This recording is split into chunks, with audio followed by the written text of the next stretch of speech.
Você pode achar absurdo o que vou dizer agora, mas a verdade é que a pobreza é uma decisão inconsciente. Não estou dizendo que alguém escolhe estar endividado, mas que a maioria das pessoas escolhe, todos os dias, continuar pensando e agindo como quem está. O dinheiro foge de quem o teme e persegue quem o entende. A diferença entre um homem quebrado e um homem próspero raramente está na sorte e quase sempre na mente. Pense, quantas vezes você já se perguntou: por que tudo dá errado para mim, enquanto outros parecem prosperar com menos esforço? O que se passa na mente dessas pessoas que saíram do zero e construíram fortuna? É exatamente isso que você vai descobrir agora. A maioria das pessoas acredita que o problema está no dinheiro, que se tivessem um aumento, um novo emprego ou um golpe de sorte, tudo se resolveria. Mas a verdade é mais profunda. O problema nunca foi o dinheiro, e sim a forma como você se relaciona emocionalmente com ele. O dinheiro é apenas um reflexo das suas crenças, dos seus medos e das decisões que você repete todos os dias, muitas vezes sem perceber. Já notou como algumas pessoas parecem sempre viver endividadas, mesmo quando começam a ganhar mais? Isso acontece porque continuam presas ao mesmo padrão mental. E se nada muda dentro, nada muda fora. O primeiro passo para sair das dívidas não é ganhar mais, é pensar diferente. É encarar o dinheiro sem medo, sem culpa e sem aquele peso que muitos carregam desde a infância, quando ouviram que dinheiro é sujo, rico não vai para o céu, ou quem quer ficar rico é ganancioso. Essas frases parecem inocentes, mas moldam o inconsciente e criam uma barreira invisível entre você e a prosperidade. Quando o dinheiro chega, ele escapa. E quando vai embora, vem junto um sentimento de culpa, como se você não merecesse ter mais. E é exatamente isso que mantém milhões de pessoas presas num ciclo de escassez.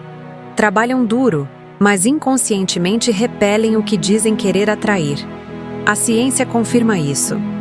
Pesquisadores de Princeton descobriram que o estresse financeiro ativa as mesmas regiões do cérebro, associadas à dor física. É por isso que, quando você pensa nas contas atrasadas ou nas dívidas acumuladas, sente aquele aperto no peito, uma sensação quase física de desconforto. É como se o próprio corpo quisesse fugir do problema. Mas fugir não resolve. Você já tentou ignorar um boleto esperando que ele desaparecesse? É inútil. O medo te paralisa e a paralisia te mantém preso. O único antídoto é o enfrentamento consciente. Olhar de frente para o que te causa desconforto e dizer: isso não vai mais me dominar. Napoleon Hill viveu essa dor na pele. Ainda jovem, perdeu tudo após ser enganado por um sócio em quem confiava. Endividado e sem perspectivas, ele poderia ter desistido. Mas decidiu transformar aquela crise em um laboratório da mente humana. Em vez de se perguntar: por que isso aconteceu comigo? Perguntou: o que posso aprender com isso? Essa mudança de foco foi o que deu origem a toda a filosofia de sucesso que o mundo conheceu depois. A dor que ele sentiu ao ver sua vida ruir foi o combustível que o impulsionou a estudar por mais de 20 anos a mente dos homens mais ricos e poderosos da sua época. Ele entendeu que a pobreza começa na mente e que a primeira riqueza que alguém deve conquistar é o controle sobre as próprias emoções. E talvez seja isso o que você precisa agora. Antes de pensar em lucros, em investimentos ou em novas fontes de renda, é preciso corrigir o alicerce interno. Pergunte a si mesmo: o que eu realmente sinto quando penso em dinheiro? Raiva, medo, vergonha, culpa? Se alguma dessas emoções aparece, é sinal de que há algo dentro de você, bloqueando o fluxo natural da prosperidade. Dinheiro não é bom nem mal, é energia. Ele vai para onde é bem-vindo e foge de onde é temido. E enquanto o medo for maior do que o desejo de mudar, você continuará no mesmo lugar. Aqui vai um desafio simples, mas poderoso. Por 7 dias, toda vez que um pensamento negativo sobre dinheiro surgir, substitua imediatamente por esta afirmação: o dinheiro é meu servo, não meu senhor. Diga isso com firmeza, até acreditar. essa pequena frase carrega um princípio profundo. Você não é vítima das circunstâncias financeiras, você é o criador delas. E quanto mais você se vê no controle, mais o mundo começa a reagir à sua nova postura. Talvez agora você esteja pensando: mas eu realmente devo acreditar que só mudar a forma de pensar vai resolver minhas dívidas? A resposta é sim, mas com um detalhe. O pensamento certo desperta ações certas. Quando você muda sua relação com o dinheiro, passa a fazer escolhas mais conscientes, a gastar com propósito e a planejar o futuro. É um efeito dominó. Pessoas que pensam com medo compram para aliviar o estresse. Pessoas que pensam com clareza investem para aliviar o futuro. E a diferença entre essas duas atitudes pode ser a distância entre a dívida e a liberdade. Imagine, por exemplo, alguém que ganha $1.000 por mês e gasta 1.100. A lógica diz que o problema é a renda. Mas quando essa pessoa aprende a administrar a mente, começa a perceber os pequenos vazamentos que antes pareciam inofensivos. O café de $5 todo dia, o aplicativo por assinatura que nem usa, o impulso de comprar algo para se recompensar.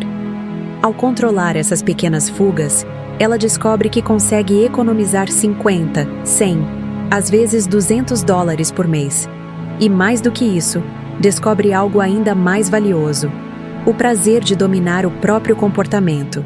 A libertação financeira começa aí, no momento em que você deixa de ser controlado pelo medo e passa a controlar suas decisões. Porque o dinheiro não muda ninguém, apenas amplifica quem você já é. E se você aprender a pensar como alguém próspero, mesmo quando ainda está pagando dívidas, o universo começa a te tratar como tal. Foi isso que Hill quis dizer quando afirmou que tudo o que a mente humana pode conceber e acreditar, ela pode alcançar. E isso vale tanto para grandes fortunas quanto para o simples ato de sair do vermelho. Então, antes de procurar atalhos ou esperar um golpe de sorte, volte o olhar para dentro. O primeiro passo da prosperidade não está no banco, está na sua mente. Mude o modo como você sente, e o modo como o dinheiro flui na sua vida começará a mudar também. O maior erro das pessoas que desejam enriquecer é acreditar que a sorte é o que separa os ricos dos pobres. É fácil olhar para quem prosperou e pensar: ele deu sorte. Mas a verdade é que a sorte é apenas o nome que se dá quando o preparo encontra a oportunidade. Enquanto a maioria espera o momento perfeito, quem realmente vence, constrói o momento. E é aí que está o segundo grande segredo. A riqueza não é fruto de um golpe de sorte, e sim de um sistema, um conjunto de hábitos diários que, somados, criam o que muitos chamam de milagre financeiro. Você já percebeu como a maioria das pessoas age com o dinheiro? Elas ganham, gastam, se arrependem, fazem promessas e depois repetem tudo de novo.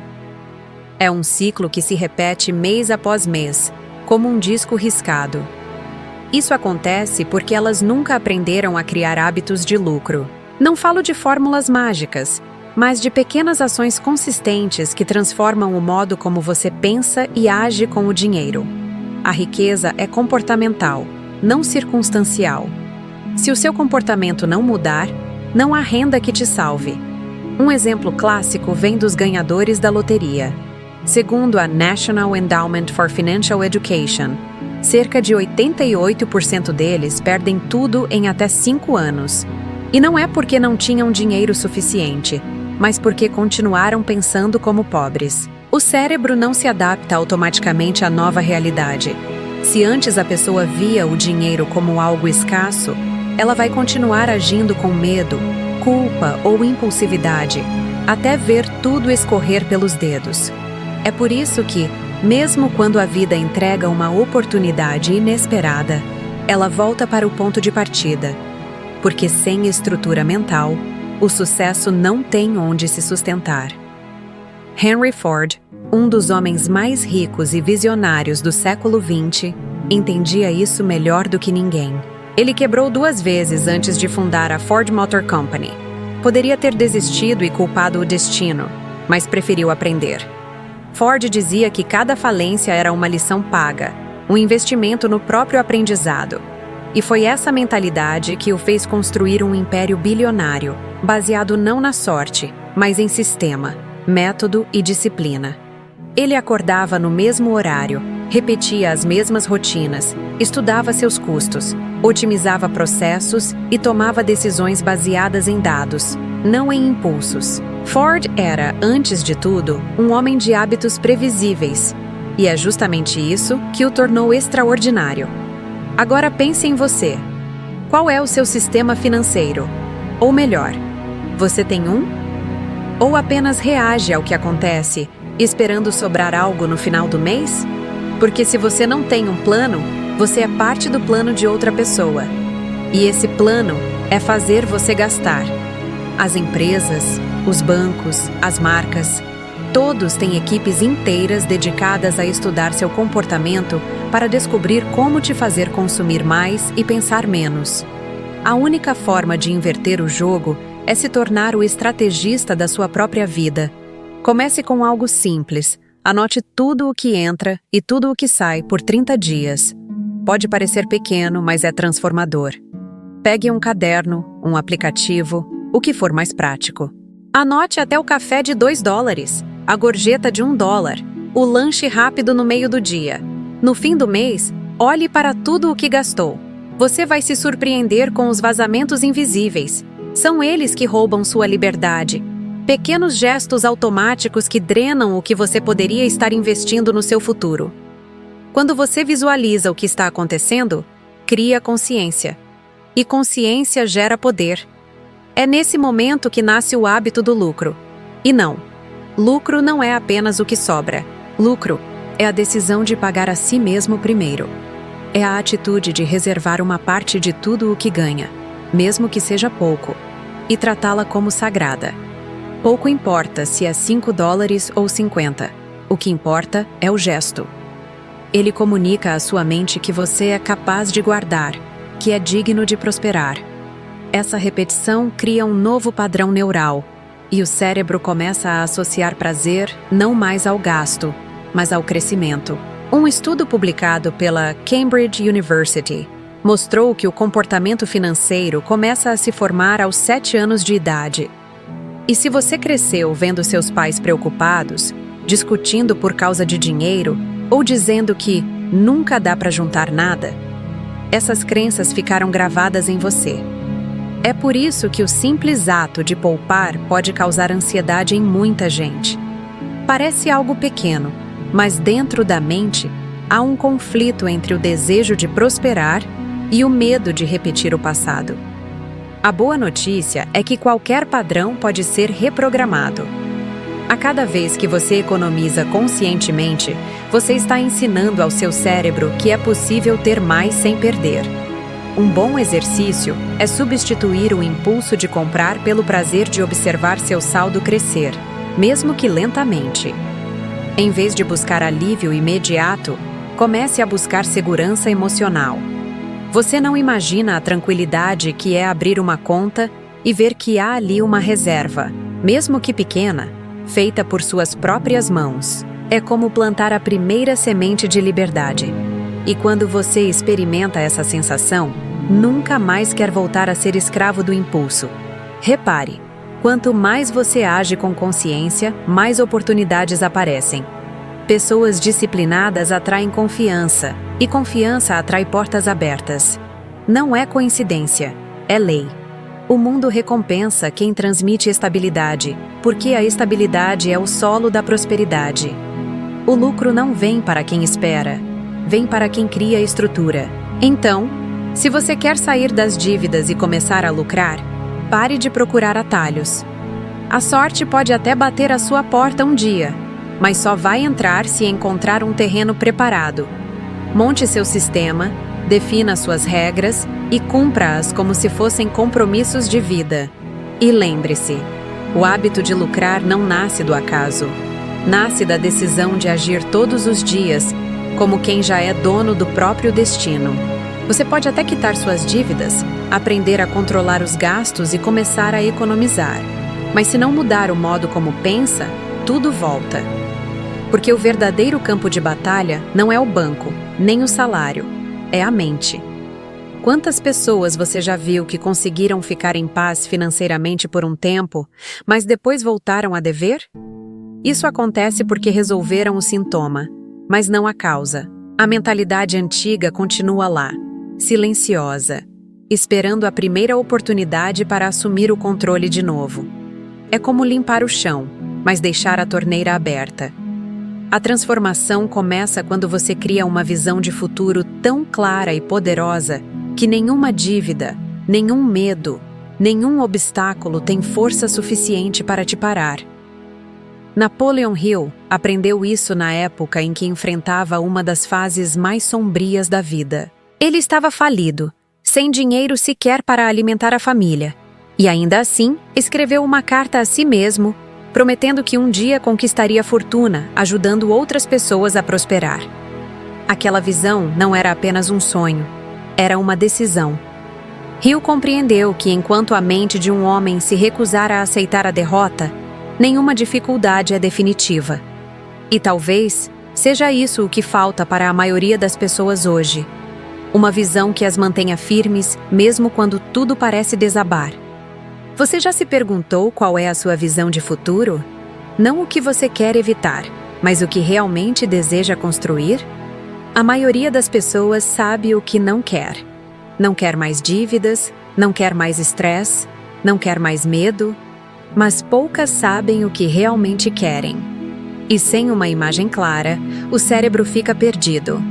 A ciência já provou isso.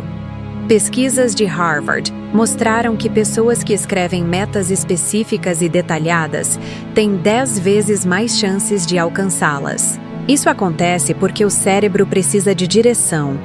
Quando você descreve com precisão o que quer, ele começa a trabalhar inconscientemente para encontrar caminhos, oportunidades e conexões que antes passavam despercebidas. Faça um exercício simples. Pegue um papel e escreva um objetivo financeiro concreto, em dólares. Algo possível, mas desafiador. Por exemplo, eu quero ter $5.000 livres em 6 meses. Agora escreva, logo abaixo, o motivo. Por que esse objetivo é importante para você? O porquê é o combustível da ação. Sem ele, qualquer obstáculo te faz desistir. Mas quando o motivo é forte, nada te detém. E é isso que cria o movimento. Você deixa de agir por necessidade e começa a agir por propósito. E quando há propósito, o dinheiro se torna consequência. Eu me lembro de um empresário que conheci anos atrás. Ele tinha quebrado 3 vezes. Cada vez que se reerguia, cometia o mesmo erro. Trabalhava por medo de falir, não por desejo de criar. E o medo, sendo um mestre cruel, sempre o levava de volta ao mesmo ponto. Até que um dia, exausto, ele decidiu fazer diferente. Escreveu em um caderno o que realmente queria construir. Não apenas sobreviver, mas gerar valor, ajudar pessoas e sentir orgulho do próprio trabalho. Em poucos meses, a mudança foi visível. Não apenas no bolso, mas na expressão. O olhar dele tinha propósito. Ele se tornou mais estratégico, mais calmo, e os resultados vieram naturalmente. Em 2 anos, o que era um negócio endividado se transformou numa empresa lucrativa, com lucros superiores a $200.000 por ano. Ele mesmo dizia: a diferença não foi o dinheiro, foi a mente. E é exatamente isso. A mente é o terreno onde a riqueza floresce ou morre. O dinheiro é apenas o fruto.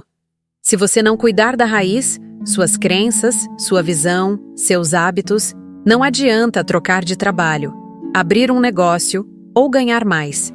O velho padrão vai reaparecer. E o mais perigoso é que isso não acontece de um dia para o outro. É sutil. Você começa a relaxar, a gastar um pouco mais, a adiar decisões e, quando percebe, está de volta ao ponto de partida. Por isso, a mudança precisa ser sustentada por um compromisso diário com sua nova identidade. Pare por um instante e imagine. Como vive alguém que já conquistou a liberdade financeira que você busca? Como essa pessoa pensa, fala, reage aos desafios? Ela não entra em pânico quando algo dá errado. Ela não se sabota comprando por impulso. Ela pensa como dona do próprio destino. Agora entenda. Você não precisa esperar o dinheiro chegar para agir assim. É agindo assim que o dinheiro chega. A mudança interna precede a mudança externa. Napoleon Hill costumava dizer que ninguém fracassa, a menos que aceite o fracasso como realidade.